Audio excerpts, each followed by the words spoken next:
Chapter 57. The Future. A choice? Kai questioned. Spinning his head around, he felt multiple strong presences nearby. Even without a sensory ability, there was a blaring change in the atmosphere around him, like the air got tighter and was trying to squeeze him.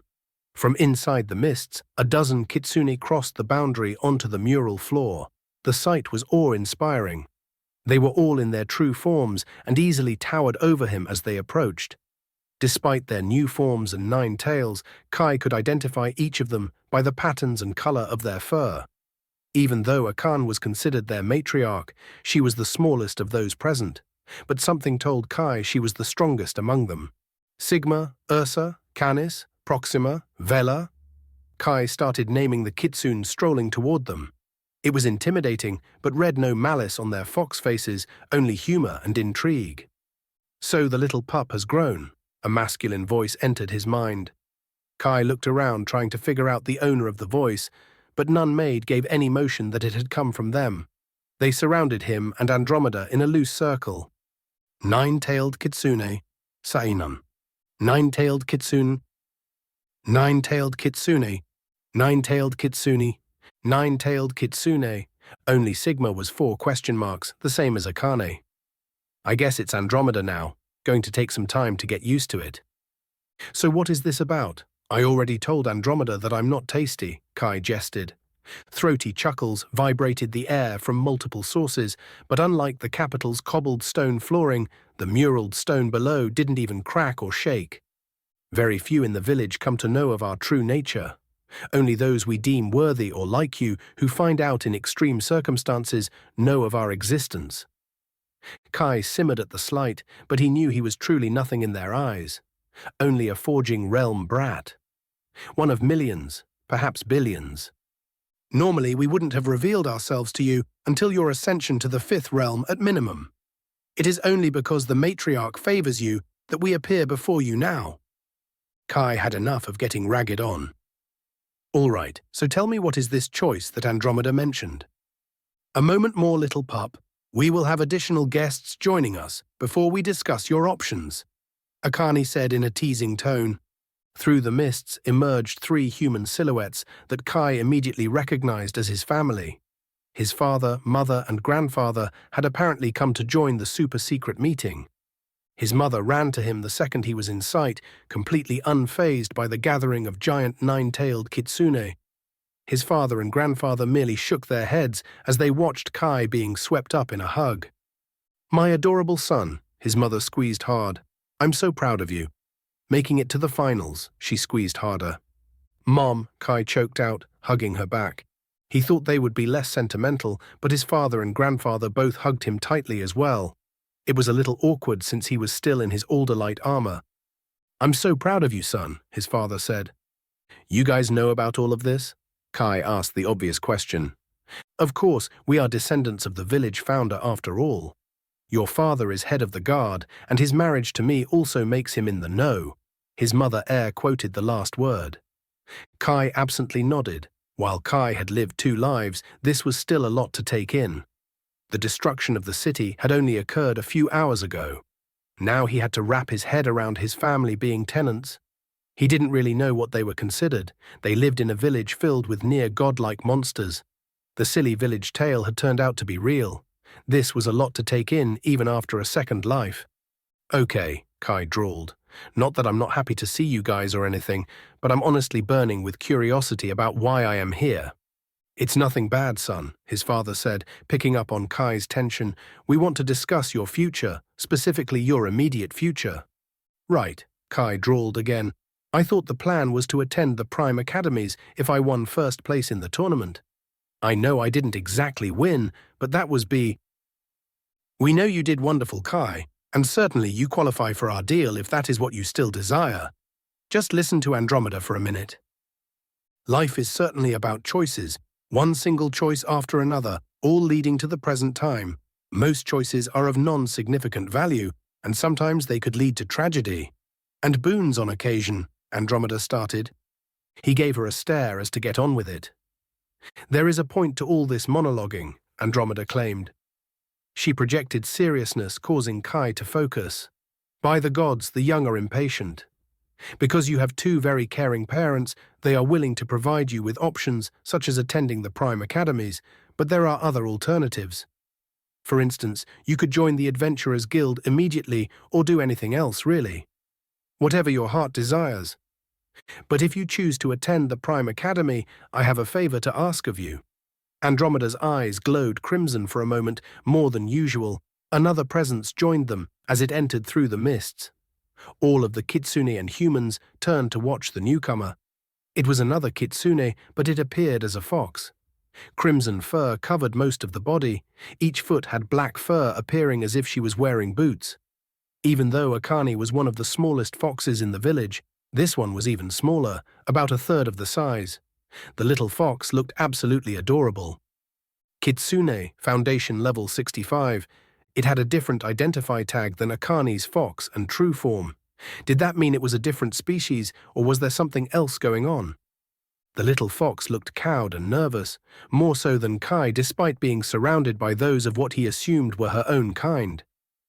Kai, meet Asteria. Asteria, meet Kai, Andromeda introduced them. Asteria is my daughter. A huge bomb was dropped on Kai's head. What? When? I had her a few months prior to you leaving the academy. You noticed my absence, if I remember. She has been hidden away until now. Asteria, say hello. Andromeda gently nudged the tiny fox over. Asteria was the first to initiate contact. A moment later he heard a timid, feminine, childlike voice speak inside his mind. Hello? Hi, Kai responded. There was an awkward silence between the group. Everyone had been watching their lackluster interaction. Breaking the silence, Kai asked, shouldn't she be in a higher realm or stronger? Andromeda shook her massive head. Many races of monsters will give birth to strong children, including dragons. She hissed that last part out. Kitsune must grow from the beginning like you humans. They gain one tail for every realm they ascend until the 9th.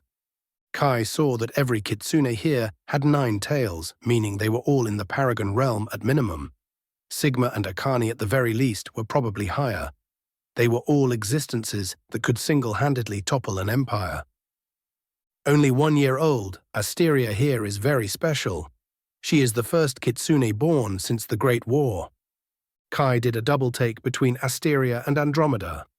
Wait, the Great War ended 2139 years ago. There hasn't been one born since. By the 9, how old are these Kitsune? No, Akane growled. The other Kitsune also growled in response to his question. There was a clash in the air as each Kitsune growling caused a disturbance in the mana and the air. Barriers spawned around each human and the small fox. Apparently, it was a touchy subject. Kai held his hands up. Deciding to get back on the subject, he asked, what does this have to do with me? If you intend to travel off-planet to the Prime Academies, then I would ask that you take Asteria with you as a companion. Together you would train and ascend. Having a companion would slow your personal progress more than if you were to fight alone, but at least you would have someone to rely on. His parents and grandfather said nothing and had no reaction. Likely they had all discussed this before, meaning Kai was the only one finding out about this. I'm not sure I understand. Why can't you come with me or us? I thought we were a team. As much as I want to, child, I cannot. How can anyone stop you? Kai was very confused. This was not how he saw his day going, and now he was finding out he was going to have to part from a companion that he had grown very fond of. I know you won't be satisfied without an explanation, so I will give you a brief one. We of the Kitsune clan are exiled. We cannot leave this world. In time you will learn about the 6th Great War, a war so massive in scale that it encompassed all of the planets in the myriad of worlds. The sentient humanoids weren't the only ones affected during this time, even the monsters of the worlds fought. There was so much death and chaos. The estimated number of lives lost during those 42 years of war is incalculable. There were scuffles between the Kitsunes and the dragons that eventually led to the two sides fiercely fighting against each other, with no less than the extermination of the other. Hundreds of dragons fell, but so did many Kitsune. Fierce bloodlust leaked from every single one of the Kitsunes present except for Asteria. Kai felt himself choking. His muscles froze, even his brain felt like it had shrunk so much that it was non-functional. Pain flared in his chest. He wasn't sure if his heart was still beating. He had felt bloodlust before, but never like this. Through his eyes, he could see that even his parents weren't unaffected as they gritted their teeth. "Enough!" his mother screamed a few seconds later. The bloodlust subsided. The Kitsune turned away, perhaps embarrassed for their outburst. "I will spare you the details, but we lost the war. The remaining Kitsune were spared and exiled from our ancestral home on Titan Prime. We have made this planet our new domain. But if any of us were to step a foot off, they would come for us to finish the battle." Kai's mind processed everything. "Wait though, wouldn't they come for you if Asteria travels to Titan Prime with me?" Kai asked the obvious question. "No, the pact only applies to those who were alive when the battle ended.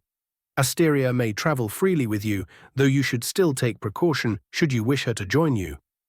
"Why me? I don't understand why you can't help Asteria level up, or even you know me." He gave her a winning smile. From the side, his parents laughed. "I certainly could help both of you to level, but then while your level may raise, your personal growth will wither. Progress without challenge would cause you to become deficient. What if one day, after I assist you in leveling up, and you find yourself against a powerful foe, and I am not there? Without experience and adversity, how can you improve and become your best selves? I helped you with a few levels because of the convenience of it, but that will never happen again.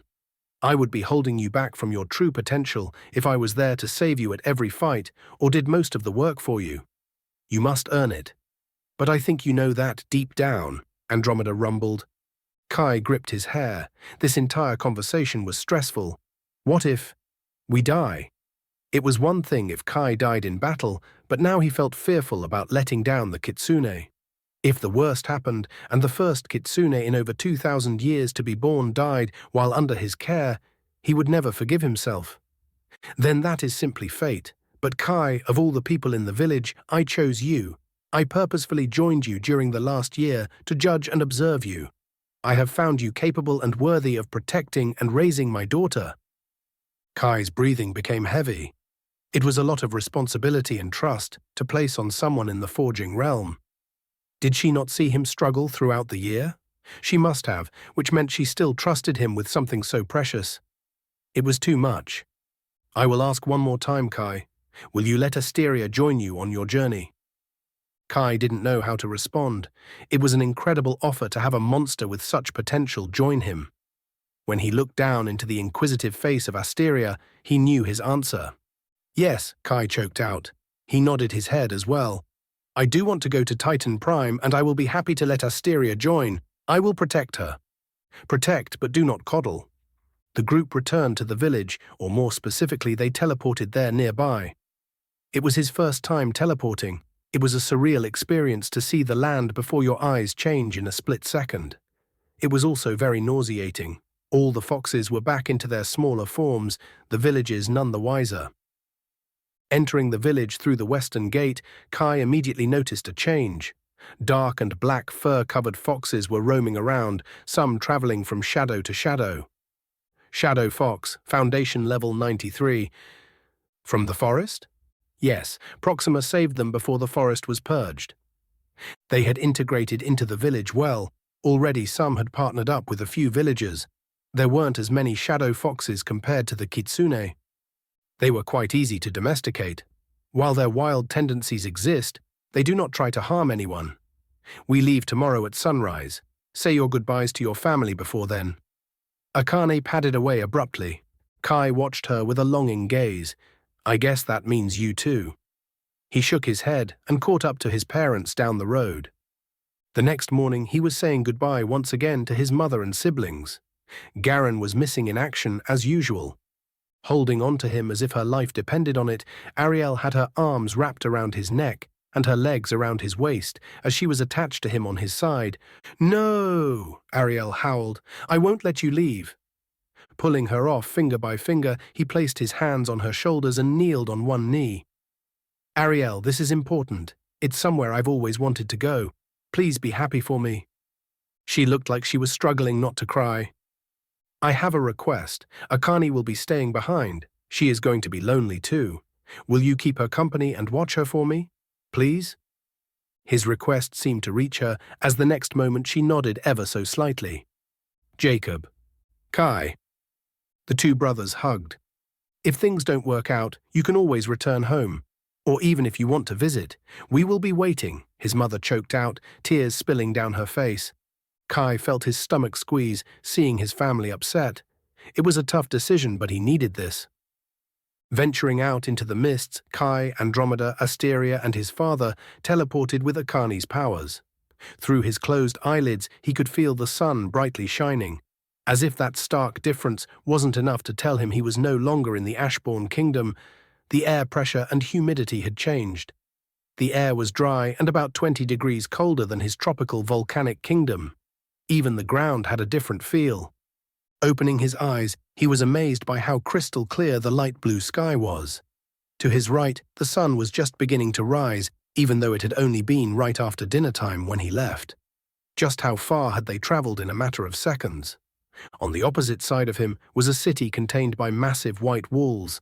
Kai would have thought those walls impenetrable just a day before, but now he knew the truth that monsters lurked out there that could easily wipe out kingdoms despite all the gains made by humans. The walls before him didn't even look as tall or sturdy as Verdia, the capital of the Ashbourne kingdom. Unlike the Ashbourne kingdom, there was a gentle calm in the air here. The city of Alexandria, Akane informed, the only city on this planet with a world teleporter capable of taking you to Titan Prime or others. Akane was already in her smaller form, snaking her way around Kai's neck. Taking a deep breath, he took in her scent and feel, knowing it might be many years before he saw her again.